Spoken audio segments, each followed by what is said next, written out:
الله بالثواب في يوم الحساب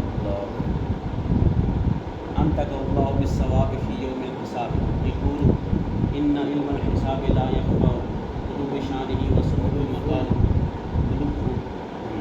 قلوب شانه وسمو مكانه ورشاقة مسائله وصادقة دلائله وافتقار كثير من القلوب إليه وانعطاف جم غفير من المعاملات إليه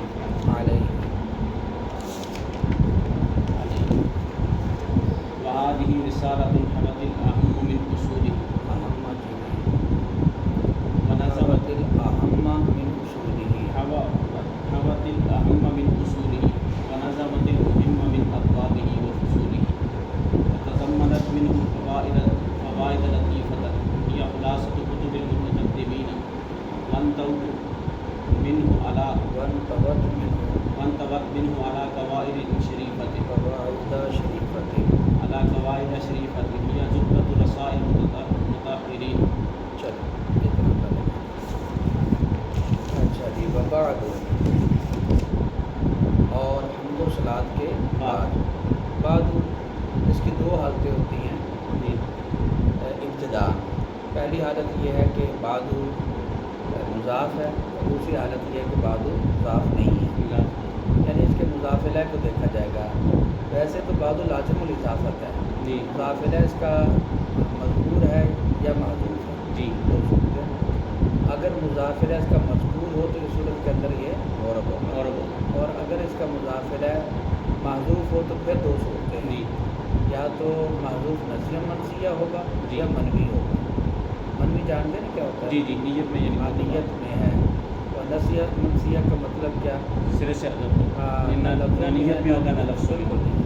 تو اب یہ تین حالتیں بن گئی، مضاف الیہ مذکور، مضاف الیہ محذوف منوی، مضاف الیہ نسیہ منسیہ. دو حالتوں میں یہ معرب ہے، ایک حالت میں یہ مبنی ہے. اگر اس کا مضاف الیہ مذکور ہو یا مضاف الیہ اس کا نسیہ منسیہ ہو تو معرب ہوگا، اور ایک حالت میں کہ اگر اس کا مضاف الیہ معذوف منوی ہو تو یہ مبنی. یہاں اس کا مضاف الیہ کیا ہے؟ معذوف منوی ہے، تو یہ مبنی پر ضم ہے یہاں. ٹھیک ہے. آگے فإن الفقیر، یہاں ایک سوال ہے کہ بادو کے بعد فا تب ہوتی ہے جب بادو سے پہلے اما، بادو سے پہلے اما، اس کے جواب میں فا لائی جاتی ہے. یہاں تو بادو سے پہلے اما نہیں ہے، تو پھر فا کو کس لیے ذکر کیا؟ اس کے کئی جواب دیے جاتے ہیں. ایک جواب یہ دیا جاتا ہے کہ یہاں اما مقدر ہے، اما مقدر ہے. یہ جواب بھی صحیح نہیں ہے، کمزور ہے. دوسرا جواب یہ دیا جاتا ہے کہ یہ جو فا ہے یہ تبہم اما کی بنا پر ہے، تبہم اما کی بنا پر ہے. یہ سب تبہم اما کیا ہوتا ہے؟ یعنی پہلا جواب تو یہ ہو گیا تقدیر اما.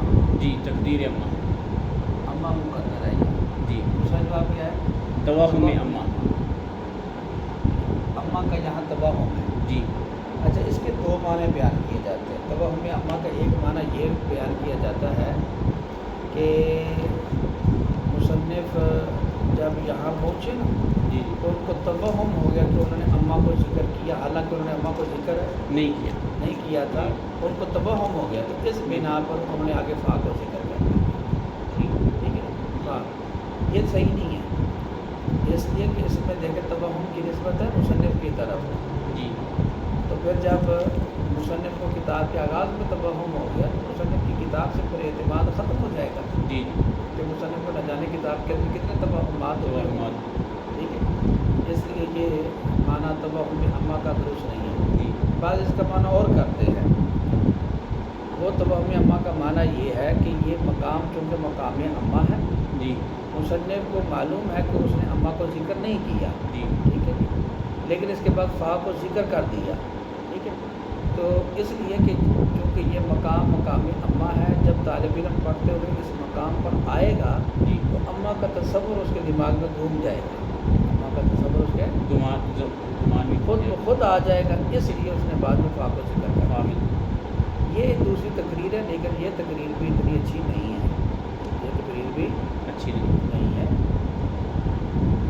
اس کی جو بہترین ہے وہ یہ ہے کہ یہ بعد ظرف ہے اور یہ ظرف شرط کے معنی کو متضمن ہے، بعد ظرف اور یہ شرط کے معنی کو متضمن ہے۔ تو یہ جو فا آئی ہے یہ اس لیے آئی ہے کہ بعد ظرف یہ شرط کے معنی کو متضمن، تو یہ اس کے جواب کے اندر فا کو لایا گیا ہے، جس طرح کہ قرآن شریف میں ہے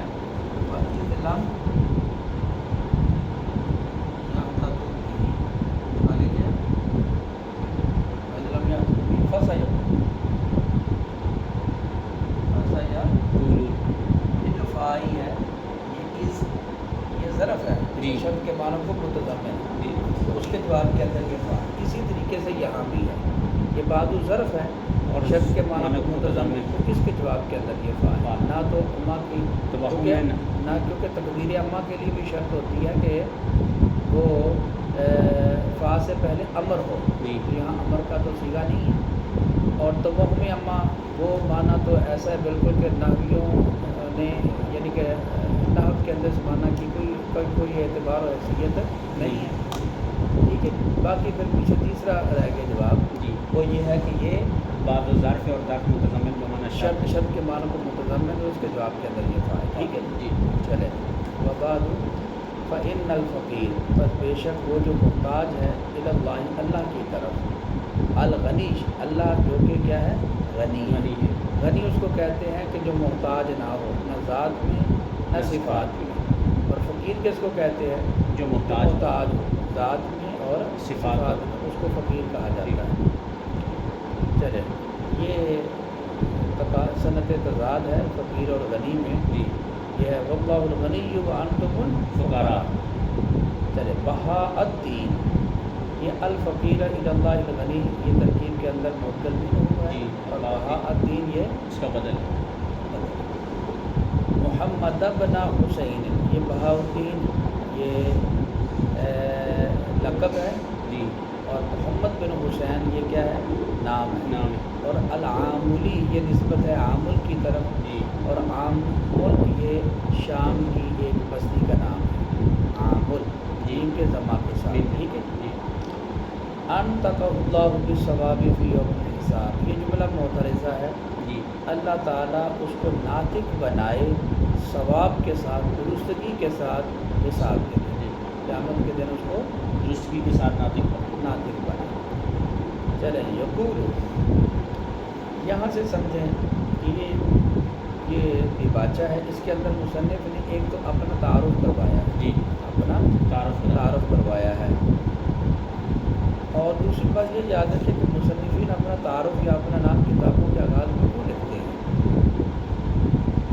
اس کی ایک وجہ تو یہ ہوتی ہے کہ جب کتاب کے شروع میں مصنف کا نام آ جائے اور مصنف اپنے فن کے اندر ماہر ہو، مشہور ہو، تو پھر اس کی کتاب کے ساتھ طالب علم وفا کرتا ہے، یعنی اچھے طریقے کے ساتھ اس کو پڑھتا ہے جی، اس کتاب کی عظمت اور شان اور رکت اس کے دل کے اندر بیٹھ جاتی ہے کہ یہ کتاب عام کتاب نہیں ہے، بلکہ اس کو لکھنے والا ایک بڑا مصنف ہے، بڑا عالم ماہر ہے وہ اپنے فن جی، ٹھیک ہے۔ تو ایک وجہ یہ ہوتی ہے، دوسری وجہ یہ ہوتی ہے کہ اپنا نام لکھتے ہیں تاکہ بعد میں آنے والے لوگ کتاب پڑھیں گے، ان کو کوئی فائدہ ہوگا تو وہ اللہ کی بارگاہ میں ہمارے لیے دعا کر دیں گے ہاتھ اٹھا کے، ٹھیک ہے، یہ بھی وجہ ہوتی ہے۔ جس طرح کہ حضرت داتا صاحب علیہ الرحمٰن نے کشف المحجوب کے شروع کیا تھا، جب اپنا نام لکھا نا اس کی وجہ بیان کی، یہ دونوں وجہ انہوں نے حضرت داتا صاحب نے کشف المحجوب کے اندر بیان کی۔ تو یہ کتاب کے آغاز کے اندر مصنف کا نام اس لیے ہوتا ہے کہ مصنف جب طالب علم جانتا ہے کہ یہ ماہر ہے اپنے فن میں، تو پھر طالب علم اچھے طریقے سے وفا کرتا ہے اس کتاب کو، یعنی صحیح طریقے سے حق ادا کرنے کی کوشش کرتا ہے کہ اس کو صحیح طریقے سے وہ پڑھیں جی، اور اگر مصنف کا پتہ نہیں ہوگا تو پھر اس کی دلچسپی نہیں ہوگی کتاب کے اندر۔ دوسری بات یہ یقول، یہاں سے مصنف وجہ تالیف بیان کر رہی ہے جی، یاد رکھیں مصنف دو طرح کے ہوتے ہیں، ایک مصنف ہوتا ہے باطن اور دوسرا مصنف ہوتا ہے شارح، ٹھیک ہے جی۔ باطن سے مراد یہ ہے کہ جو خود نیا کام کرنے والا ہے جی، ٹھیک ہے، اور شارح سے مراد یہ ہے جو کسی کے کام کے اوپر کام کرنے والا ہے، وہ شارح ہے، محشی ہے، تعلیقات ہیں اس کی کچھ بھی ہے، ٹھیک ہے۔ اگر مصنف باطن ہو تو وہ ایک وجہ تالیف بیان کرتا ہے، ایک وجہ تعلیف اس پر سوال یہ ہوتا ہے کہ آپ نے اس فن کے اندر کتاب کیوں تعلیف کی؟ آپ نے اس فن کے اندر کتاب کیوں تعلیف؟ بہت سارے فنون تھے، ان کے اندر آپ نحو کے اندر، بلاغت کے اندر، فلسفہ کے اندر، ہندسہ کے اندر، یا کسی اور اس فن کے اندر آپ نے کتاب کیوں تعلیف کی؟ یہ سوال ہوتا ہے۔ اس کا پھر وہ جواب دیتا ہے کہ یہ فن ایسا ہے، اس فن کی یہ شان ہے، یہ شان ہے، یہ شان ہے، یہ فوائد ہے، یہ منافع، اس وجہ سے میں نے اس فن کے اندر کتاب کو تعلیف کی۔ اور اگر مصنف شارح ہو تو اس سے دو سوال ہوتے ہیں، وہ دو وجہ تعلیف بیان کرتا ہے۔ پہلی تو یہی کہ آپ نے اس فن کا انتخاب کیوں کیا، ٹھیک ہے جی، اس فن کے اندر آپ نے شرح کیوں لکھی، آپ کسی اور فن کو بھی لے سکتے تھے۔ دوسرا سوال یہ ہوتا ہے کہ اس فن کے اندر تو کئی متون ہیں، آپ نے خاص اس متن کو کیوں منتخب کیا، اس انتخاب کی کیا وجہ ہے؟ اس متن کی آپ نے شرح کی، کسی اور متن کی شرح کر لیتے، کسی اور کے اوپر کام کر لیتے، ٹھیک ہے، تو وہ دو وجہ تعلیف بیان کرتا ہے۔ چونکہ یہ خلاصۃ الحساب کا جو مصنف ہے یہ ماتن ہے، تو اس سے ایک سوال ہوگا کہ آپ نے اس فن کے اندر کیوں کتاب لکھی ہے، تو یہ ایک وجہ تعلیف بیان کریں گے۔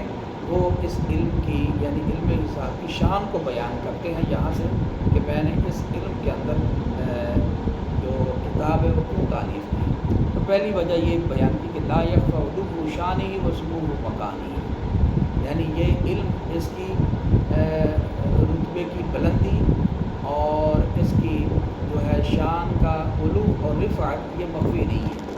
مطلب یہ ہے کہ یہ علم حساب یہ بلند شان والا اور بلند رتبے والا یہ علم ہے، ٹھیک ہے جی۔ اور ورشاقۃ مسائل ہی و وساقۃ دلائل ہی، اس کے مسائل خوبصورت ہیں، اس کے مسائل خوبصورت ہیں، اس کی خوبصورتی یہ مخفی نہیں ہے، یعنی مطلب یہ ہے کہ یہ کوئی خشک علم نہیں ہے، بلکہ یہ دلچسپی کا باعث ہے، پڑھنے والے دلچسپی لیتے ہیں، اس وجہ سے میں نے اس کو کیا۔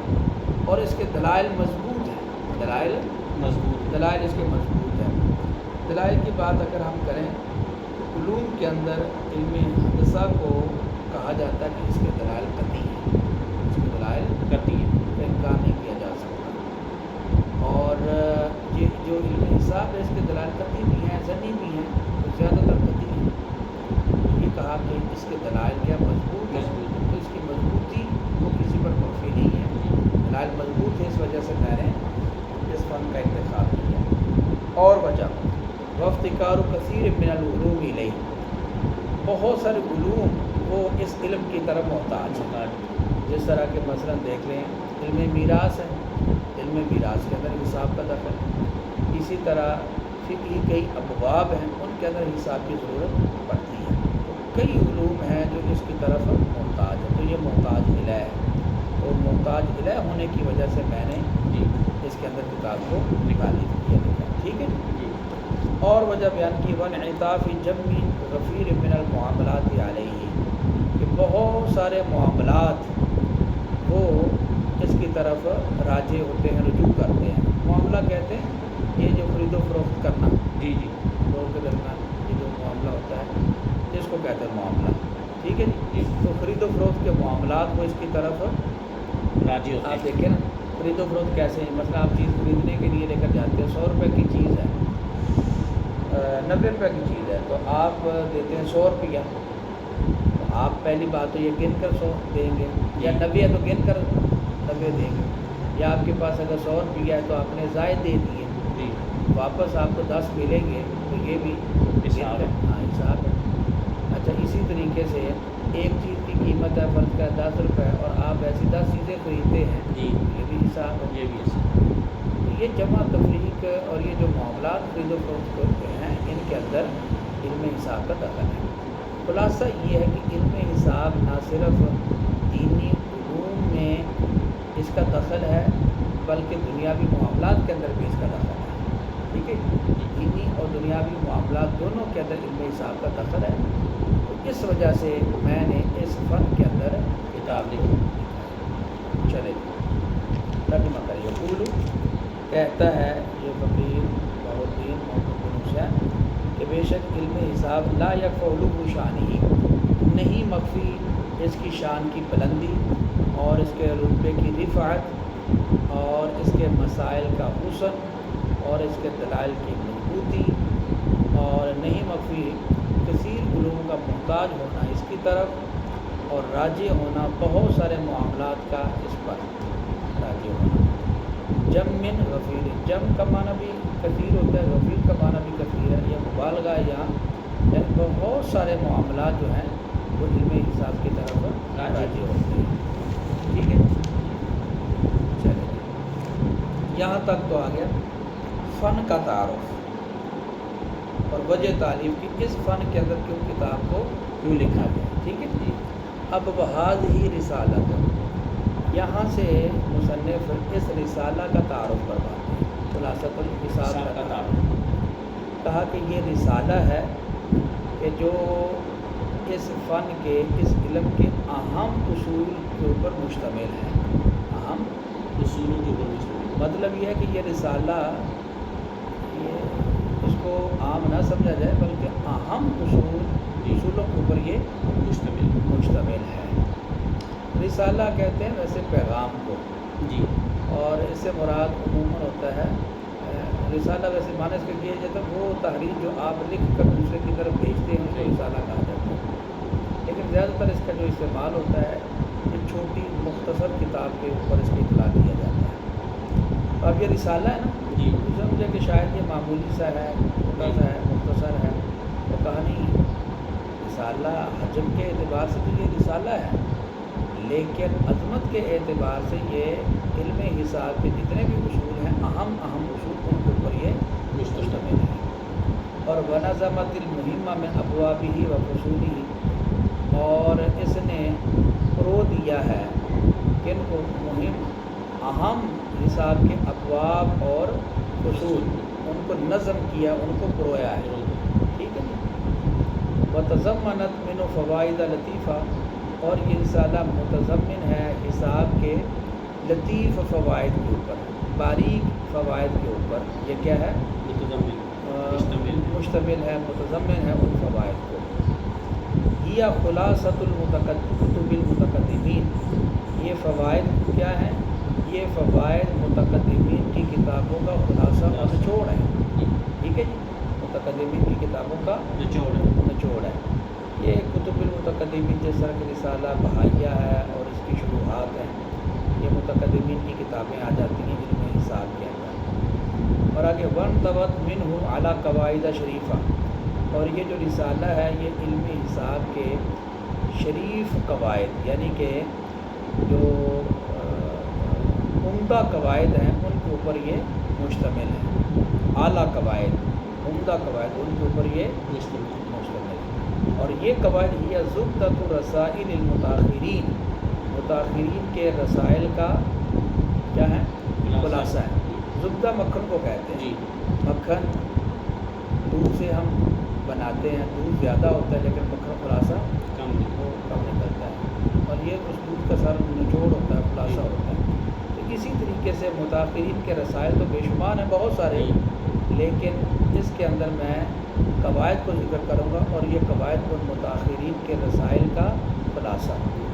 اچھا یہاں دیکھیں، متقدمین کی طرف کتب کی اضافت کی اور متاخرین کی طرف رسائل کی اضافت کی، تو یہ متقدمین کی عظمت کے اظہار کے لیے ان کے کام کو کتب سے تعبیر کیا، اور متاخرین کیونکہ متقدمین کے مقابلے میں ان کی شان کم ہے، ان کے کام کو رسائل سے تعبیر کی،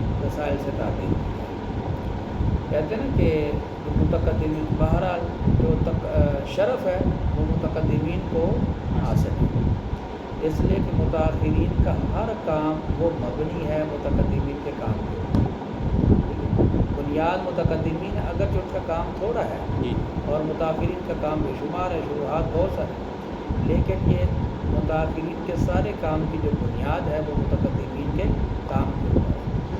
تو متقدمین کی تعظیم کے لیے ان کے کام کو کتب اور متاخرین کے کام کو رسائل سے تعبیر کیا۔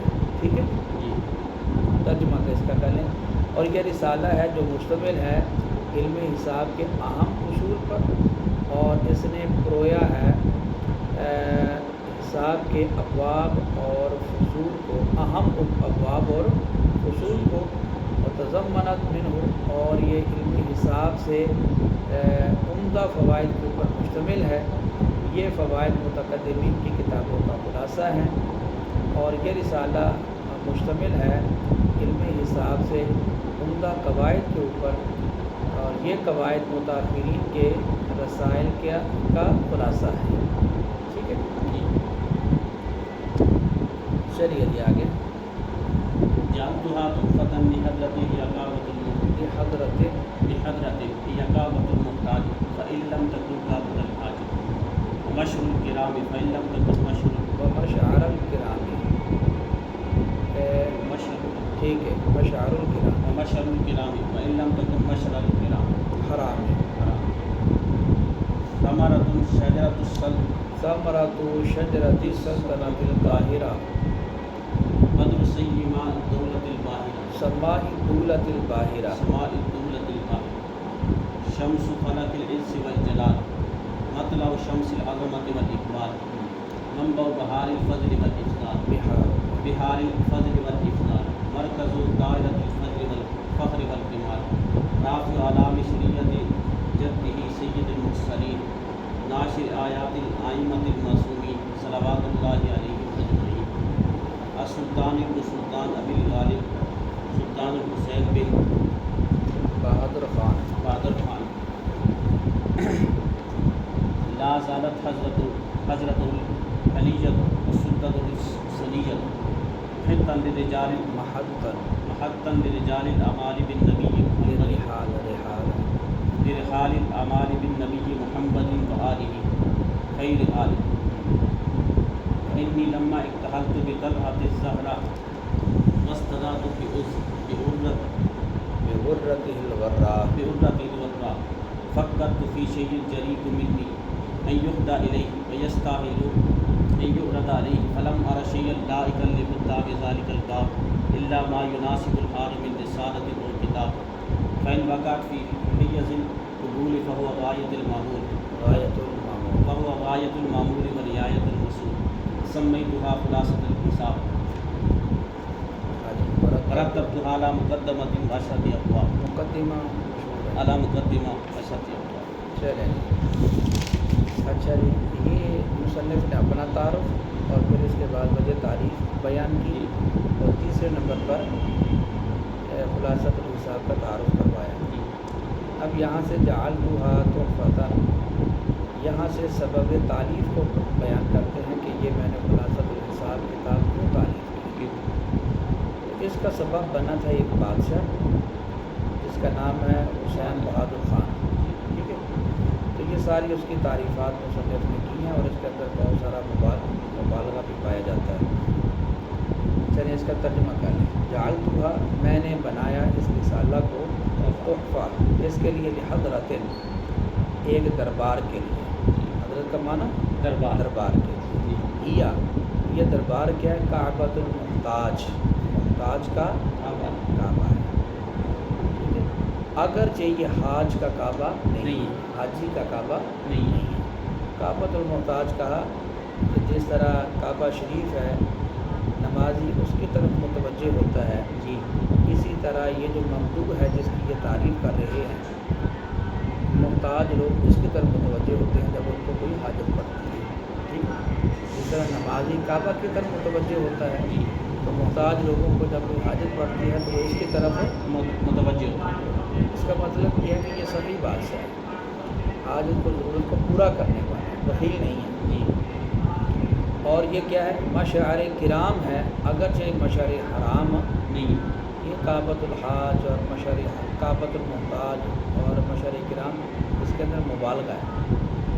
ثمرۃ شجرۃ السلطنۃ القاہرہ، یہ پھل ہے غالب سلطنت کے درخت کا، پھل ہے غالب سلطنت کے درخت، کون؟ دربار، یہ جو دربار ہے یہ غالب سلطنت کے درخت کا پھل ہے۔ یہاں ایک سوال ہے جی، کہ سلطنت کا تو درخت نہیں ہوتا، جی دیکھا سلطنت کا درخت نہیں، اس کا جواب یہ ہے کہ یہ اعتراض دب ہے کہ اگر یہ حقیقی معنی مراد ہے، حقیقی معنی نہیں بلکہ یہاں مجازی معنی ہے، یہاں سلطنت کو تشبیہ دی گئی ہے باغ کے ساتھ، جی، کس کے ساتھ؟ باغ کے ساتھ، اور تو ذکر کس کا ہے؟ سلطنت کا، جی مشبہ کا، اور مراد بھی مشبہ ہے، تو یہ استعارہ مکنیہ ہے، یہ استعارہ مکنیہ ہے۔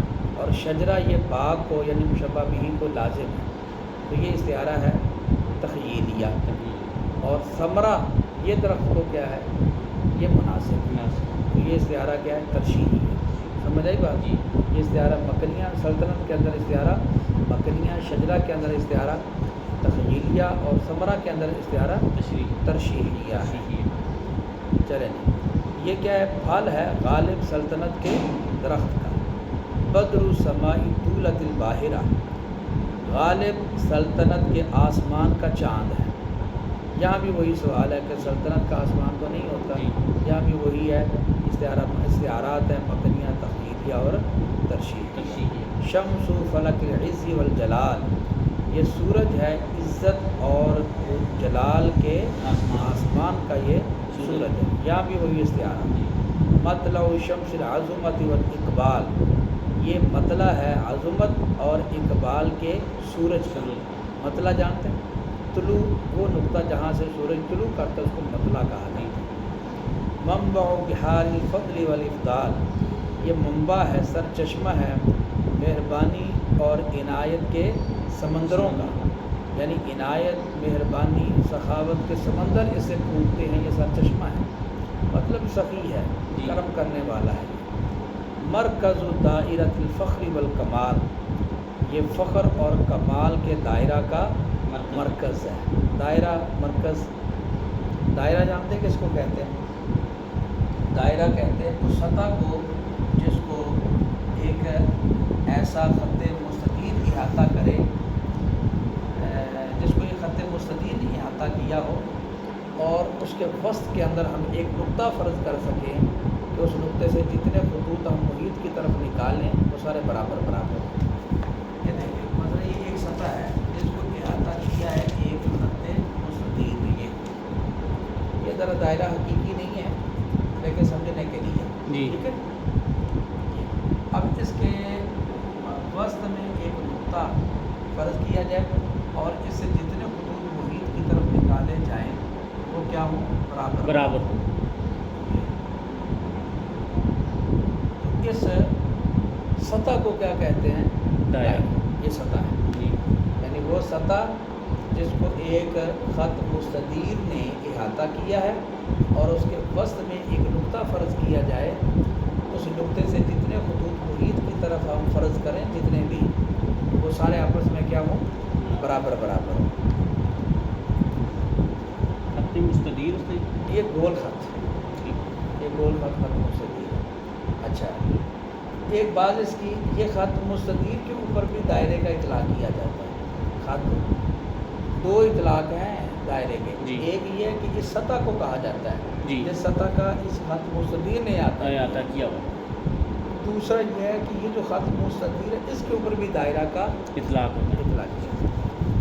چلیں، اور یہ مرکز، اب دائرہ اور مرکز سمجھ آ گئی؟ چلیں، رافع اعلامی شریعت جدی سید المرسلین، یہ بلند کرنے والا ہے اپنے جد سید المرسلین صلی اللہ تعالی وسلم کی شریعت کے جھنڈوں کو۔ اچھا، یہ جواب بھی دے دیا اس کے اندر مصنف نے کہ میں نے جو اس کی یہ تعریف کی ہے تو تعریف کسی مادی اور دنیاوی مقاصد کے حصول کے لیے نہیں کی، میں نے تعریف اس لیے کی ہے کہ یہ دین پرور بادشاہ ہے، یہ دین پرور بادشاہ ہے، ٹھیک ہے۔ اور جدی ہی سے اشارہ ہوتا ہے کہ یہ سید ہے، یہ بادشاہ کیا ہے؟ سید۔ ناشر آیات الائمۃ المعصومین، یہ پھیلانے والا ہے آئمہ معصومین کی آیات کو، ان کے اقوال کو، ٹھیک ہے جی، ان کے کرامات کو اور ان کے اقوال کو یہ پھیلانے والا ہے۔ آئمہ کی صفت ذکر کی ہے معصومین، یہ شیعہ مسلک کے اوپر مبنی ہے، کیونکہ یہ مصنف چونکہ شیعہ ہے اس لیے اس نے اپنے مذہب پر بنا رکھتے ہوئے یہ کہا ہے۔ اہل سنت کے و جماعت کے نزدیک عصمت انسانوں میں صرف انبیاء کرام کو حاصل ہے، انبیاء کرام معصوم ہیں، اس کے علاوہ اور کوئی انسان معصوم نہیں۔ ہاں، اللہ کے فضل سے محفوظ ہو سکتے ہیں لیکن معصوم صرف اور صرف انبیاء آگے کا صلوات اللہ علیہم اجمعین، ان سب کے اوپر اللہ کی صلوات نازل ہوں۔ یہ بھی اہل تشیع کا مذہب ہے۔ اہل سنت و جماعت کے نزدیک غیر انبیاء پر مستقلاً درود یہ مکروہ ہے، ٹھیک ہے، بالتبع جائز ہے لیکن مستقلاً مکروہ ہے۔ جس طرح کہ بالتبع یہ شروع خطبہ کیسا جس طرح انہوں نے ذکر کیا، ونصلی علی سیدنا محمد المصطفیٰ وہی طرح تھی، یہاں بالتبع ہے اور یہاں یہ مستقلاً درود بھیج رہے ہیں، یہ شیعہ کا مذہب ہے۔ السلطان ابن سلطان ابی الغالب سلطان الحسین بہادر خان، یہ ان کا نام ہے۔ سلطان بن سلطان، اس سے اشارہ ہے کہ یہ جس طرح سلطان ہے بادشاہ، اس کا باپ بھی بادشاہ ہے، یعنی کہ یہ جدی پشتی کیا ہے، بادشاہ ہے۔ بہادر خان اس کا نام ہے۔ لا زالت، یہ آگے جملہ معترضہ ہے، لا زالت حضرت العالیہ، ہمیشہ رہے اس کی بلند بارگاہ، اس کی بلند بارگاہ ہمیشہ رہے، بلند رہے دربار۔ خبر آگے آ رہی ہے، وسدت السنیہ، سدہ کہتے چوکھٹ کو، اور اس کی روشن چوکھٹ وہ رہے کیا، محتن، وہ اترنے کی جگہ رہے، لرحال الاعمال، امیدوں کی سواریوں کی، امیدوں کی سواریوں کی اترنے کی جگہ رہے، ٹھیک ہے، یعنی لوگ اپنی امیدیں اس کے دربار میں اس کی چوکھٹ کے اوپر لے کر آتے رہے۔ اور امید کس کے پاس لے کر جاتا ہے بندہ، جو امید پوری کرتا ہے، ٹھیک ہے جی۔ تو مطلب یہ کہ یہ اسی طرح کرم سخاوت کرتا رہے تاکہ اس کا جو دربار ہے، اس کا جو دروازہ ہے، اس کی جو چوکھٹ ہے، وہ امیدوں کے اترنے کی وہ جگہ رہے، ٹھیک ہے۔ بن نبی، صدقے نبی محمد صلی اللہ علیہ وسلم کے، و آلہ، اور آپ کی آل کے صدقے، خیر عالم، جو کہ بہترین آل ہے۔ فإنی لما اکتحلت، پس جب میں نے سرما لگایا، بطلعتہ الظاہرہ، اس کی روشن جبین کے ساتھ، اس کی روشن جبین کے ساتھ، مطلب کیا، جب میں نے اس کی زیارت کی، اور واستطعت بغرتہ الغراء، اور میں نے روشنی حاصل کی اس کی چمکدار پیشانی سے، اس کی چمکدار پیشانی سے، یہ بھی کنایا ہے اسے، یعنی جب میں نے دیکھا اس بادشاہ کو تو فکرت، تو میں نے فکر کی، فی شیء، ایسی شے کے بارے میں، یلیق منی، جو میری جانب سے لائق ہو، ان یہدیٰ الیہ، کہ ہدیہ کی جائے، الیہ، اس کی طرف، ٹھیک ہے جی۔ میں نے سوچا کہ کوئی تحفہ ہونا چاہیے، پھر وہ کیا شے ہو کہ جو تحفہ میں بادشاہ کو دوں، اور وہ یستاہلو، اور وہ شے اس لائق ہو، اس اہل کا ان یعرض علیہ، کہ وہ اس کے اوپر پیش کی جائے۔ میں نے غور و فکر کی، سوچ بچار کی کیا تحفہ دوں، فلما را شیئا لائقا، تو میں نے نہ پایا کسی شے کو لائق، لخدام ذالک الباب، اس دروازے کے خدام کے، بادشاہ تو بادشاہ رہ گیا، اس دربار کے دروازے کے خدام کے لائق مجھے کوئی شے نہ ملی کہ جو میں لے کر جاؤں۔ یہ اسی طرح ہے جس طرح کہ اللہ صلی اللہ علیہ وسلم نے کہا، تو جسے در سے سگ سے ہے نسب و نسب، یہ بھی اسی طرح۔ الا ما یناسب الحال، مگر جو حال کے مناسب ہو، بادشاہ کی حال کے مناسب، یعنی وہ کیا، بادشاہ ہے عالم، اور عالم کے حال کے مناسب کون سا تحفہ ہوتا ہے، کتاب، علمی تحفہ، علمی تحفہ، اور وہ علمی تحفہ میں رسالہ ہو، کتاب، یا رسالہ ہو یا کیا ہو، کتاب۔ تو پھر یہ تھی، میں نے یہ خلاصۃ حساب کتاب بادشاہ کی خدمت کے اندر بطور تحفہ۔ آگے کہتے ہیں فَإِن وقعت فِي حیز القبول، اگر یہ رسالہ قبولیت کے مقام میں واقع ہو جائے، یعنی کہ بادشاہ اس کو قبول کر لے، تو فَهُوَ غایۃ المعمول، یہ انتہائی امید ہے، میری آخری امید یہی ہے کہ یہ قبول ہو جائے۔ وَنِہایۃ المسؤول، اور میرا انتہائی سوال یہی ہے، ریکویسٹ، گزارش یہی ہے کہ اس کو قبول کیا۔ یہ ہے وَسَمَّیْتُهَا، اب اس کتاب کا نام اور اس کے اجزائے ترکیبیہ کو بیان کرتے ہیں۔ وَسَمَّیْتُهَا، اور میں نے نام رکھا اس رسالہ کا خلاصۃ الحساب، یہ اسم با مسمى ہے، یعنی حساب کا خلاصہ نچوڑ۔ کتابیں بے شمار ہیں متقدمین متاخرین کی، لیکن یہ جو رسالہ ہے یہ علم حساب کے اندر لکھی جانے والی کتابوں کا خلاصہ اور اسی وجہ سے اس کو درس نامی کے اندر رکھا گیا ہے۔ مرتبتھا، اور میں نے اس کو مرتب کیا ہے اعلیٰ مقدمۃ و عشرۃ ابواب، ایک مقدمہ پر اور 10 ابواب پر۔ اس کتاب کے اندر ایک خاتمہ بھی آخر میں آئے گا، جی، تو اصل میں اس کے اجزاء 3 بن جاتے ہیں، ایک مقدمہ، 10 10 ابواب اور ایک چلیں۔